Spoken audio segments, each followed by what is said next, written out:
എന്താ തത്തി തത്തി പോകുന്നേ? ആ ചോദ്യത്തിന് മറുപടി വേണ്ടേ ഗൈസ്? അപ്പോൾ വെൽക്കം ബാക്ക് ടു ഡേ 5. ഇന്ന് അമ്മ ലെഗാണ് ചെയ്തത്. ഈ ഒരു 50+ ആയ ആൾക്കാർ മസ്റ്റായിട്ട് ചെയ്തിരിക്കേണ്ട ഒരു വർക്കൗട്ടാണ് ലെഗ്. കാരണം നമ്മുടെ ബോഡിയുടെ ഒരു എസ്തെറ്റിക്സ് അതല്ലെങ്കിൽ ബോഡിയുടെ ഷേപ്പിനേക്കാൾ ഇമ്പോർട്ടൻ്റ് ആണ് അതിൻ്റെ ഫങ്ഷനാലിറ്റി എന്ന് പറയുന്നത്.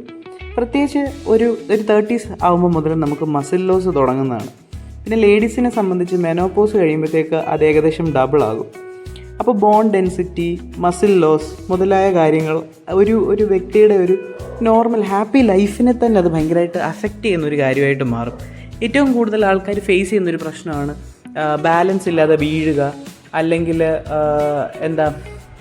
അവർക്കുണ്ടാകുന്ന അവരുടെ മൊബിലിറ്റിയെ അഫക്റ്റ് ചെയ്യുന്ന രീതിയിലുള്ള ഒരു ഹാപ്പി ആൻഡ് ഹെൽത്തി ആയിട്ടുള്ള ലൈഫിനെ തന്നെ ബാധിക്കുന്ന ഒരു പ്രശ്നം. പിന്നെ മെറ്റബോളിക് ഇഷ്യൂസ് അത് ഭയങ്കരമായിട്ട് കൂടുന്നതിൻ്റെയൊക്കെ ഒരു റീസൺ എന്ന് പറഞ്ഞാൽ ഈ മൊബിലിറ്റി ഇല്ലായ്മയാണ്.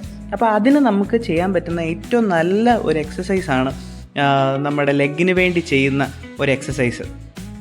ഇൻസുലിൻ സെൻസിറ്റിവിറ്റി വളരെയധികം, പ്രത്യേകിച്ച് നമ്മൾ ഇന്ത്യൻ ജെനറ്റിക്സിൻ്റെ അതിൽ ഏറ്റവും കൂടുതൽ പ്രശ്നമുള്ളതാണ് ഈ ഇൻസുലിൻ സെൻസിറ്റിവിറ്റി എന്ന് പറയുന്നത്. അത് നമുക്ക് നമ്മുടെ ലെഗ് ട്രെയിൻ ചെയ്യുന്നതിലൂടെ, മസിൽസ് ബിൽഡ് ചെയ്യുന്നതിലൂടെയും, ബ്ലഡിൻ്റെ ഷുഗർ ലെവലിനെയും, കാരണം മസിൽസ് ഒരു ഷുഗർ ഈ ഗ്ലൂക്കോസിൻ്റെ ഒരു സ്പഞ്ചാണ്, അത് അബ്സോർബ് ചെയ്തെടുക്കുന്നത് നന്നായിട്ട്. സോ എല്ലാവരും